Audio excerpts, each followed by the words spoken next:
ജീവിതത്തിൽ ഇറങ്ങിത്തിരിച്ച ലക്ഷ്യത്തിലെത്താൻ കഴിയാതെ തടസ്സങ്ങളും പ്രതിബന്ധങ്ങളും നിമിത്തം ദേശത്ത് ശാപഗ്രസ്തമായി തീർന്നിട്ടുണ്ടെങ്കിൽ നിന്നെ രക്ഷിക്കുന്നൊരു യേശുവുണ്ട്.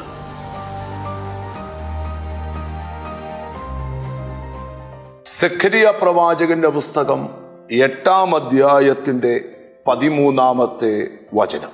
നിങ്ങൾ ജാതികളുടെ ഇടയിൽ ശാപമായിരുന്നത് പോലെ ഞാൻ നിങ്ങളെ രക്ഷിച്ചിട്ട് നിങ്ങൾ അനുഗ്രഹമായി തീരും. സെഖരിയ പ്രവാചകൻ ദൈവത്തിന്റെ സ്വന്തം ജനത്തോട് വെളിപ്പെടുത്തുന്ന ഒരു ആത്മീക ദൂതാണ്. ആലയത്തിന്റെ പണിക്ക് വേണ്ടി ഒരു കൂട്ടം ആലയം പണിയേണ്ട സ്ഥലത്ത് ചെന്നപ്പോ പണിയുടെ തുടക്കത്തിങ്കൽ ചില തടസ്സങ്ങൾ നേരിട്ടു.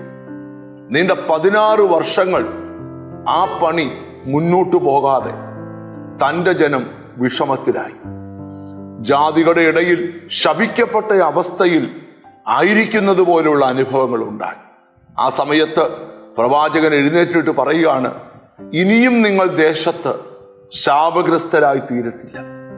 ഞാൻ നിങ്ങളെ രക്ഷിക്കാൻ പോവാ, നിങ്ങളൊരു അനുഗ്രഹമായി തീരും. വേദപുസ്തകം നമ്മൾ പഠിക്കുമ്പോൾ ഭൂമിയിൽ ശപിക്കപ്പെട്ടവരുമുണ്ട്, അനുഗ്രഹിക്കപ്പെട്ടവരുമുണ്ട്. നിങ്ങൾ നിങ്ങളോട് തന്നെ ചോദിക്കണം, നിങ്ങൾ ശപിക്കപ്പെട്ടവരാണോ, നിങ്ങൾ അനുഗ്രഹിക്കപ്പെട്ടവരാണോ? ആരെങ്കിലും ഈ വചനം കേൾക്കുന്നവർ ജീവിതത്തിൽ ഇറങ്ങിത്തിരിച്ച ലക്ഷ്യത്തിലെത്താൻ കഴിയാതെ തടസ്സങ്ങളും പ്രതിബന്ധങ്ങളും നിമിത്തം ദേശത്ത് ശാപഗ്രസ്തമായി തീർന്നിട്ടുണ്ടെങ്കിൽ നിന്നെ രക്ഷിക്കുന്നൊരു യേശുവുണ്ട്. അവിടെ പ്രവാചകൻ വെളിപ്പെടുത്തുകയാണ്, ഞാൻ നിങ്ങളെ രക്ഷിച്ച് ഒരനുഗ്രഹമായി തീർക്കും നിങ്ങളെ. നിങ്ങൾക്ക് എത്ര പേർക്ക് ആഗ്രഹമുണ്ട് നിങ്ങളുടെ വീടിന് നിങ്ങളൊരു അനുഗ്രഹമായിരിക്കണം, നിങ്ങളുടെ കുടുംബത്തിന് നിങ്ങളൊരു അനുഗ്രഹമായിരിക്കണം, നിങ്ങളുടെ ചർച്ചിന് നിങ്ങളൊരു അനുഗ്രഹമായിരിക്കണം, നിങ്ങളുടെ ദേശത്തിന് നിങ്ങളൊരു അനുഗ്രഹമായിരിക്കണം. അങ്ങനെ ശപിക്കപ്പെട്ട അവസ്ഥയിൽ നിന്ന് നിന്നെ അനുഗ്രഹമാക്കി തീർക്കുവാൻ കഴിയുന്ന ഒരാളേ ഉള്ളൂ. അവന്റെ പേരാ നസ്രയനായ യേശു. അവിടെ എഴുതിക്ക, ഞാൻ നിങ്ങളെ രക്ഷിച്ചിട്ട്. എൻ്റെ ദൈവം രക്ഷിക്കുകയും വിടുവിക്കുകയും ചെയ്യുന്ന ദൈവമാണ്. എൻ്റെ ഈ ശാപം നിറഞ്ഞ ജീവിതത്തിൽ നിന്ന് എന്ത് രക്ഷപ്പെടാൻ കഴിയും? യേശു നിന്നെ രക്ഷിക്കും. നിന്റെ ശാപം അനുഗ്രഹമായി തീരും.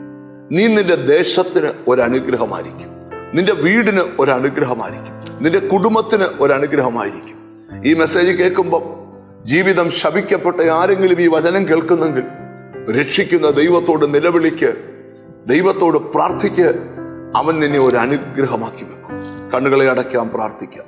കാരുണ്യവാനായ ദൈവമേ, സ്വർഗസ്ഥ പിതാവേ, ഞങ്ങൾ ഒന്നിച്ചവിടുത്തെ പാദപീഠത്തിലേക്ക് അടുത്തു വരിക. ഞങ്ങൾ ശാപഗ്രസ്തരല്ല, ഞങ്ങൾ അനുഗ്രഹീതരാണ് എന്ന് ഞങ്ങളെ വചനത്തിലൂടെ ഓർമ്മപ്പെടുത്തിയോണ്ട് സ്തോത്രം. എന്നോട് ചേർന്ന് പ്രാർത്ഥിക്കുന്ന മക്കളെ കർത്താവെ, അവരെ രക്ഷിക്കണം, അവരൊരു അനുഗ്രഹമാക്കി തീർക്കണം. നിന്റെ നാമം ചൊല്ലി പിതാവിൻ്റെയും പുത്രന്റെയും പരിശുദ്ധാത്മാവിന്റെ നാമത്തിൽ അവരെ അനുഗ്രഹിച്ചു പ്രാർത്ഥിക്കുന്നു. അവർ അനുഗ്രഹിക്കപ്പെടട്ടെ, യേശു ക്രിസ്തുവിൻ നാമത്തിൽ തന്നെ, ആമേൻ.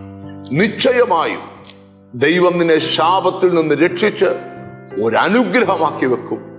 God bless you.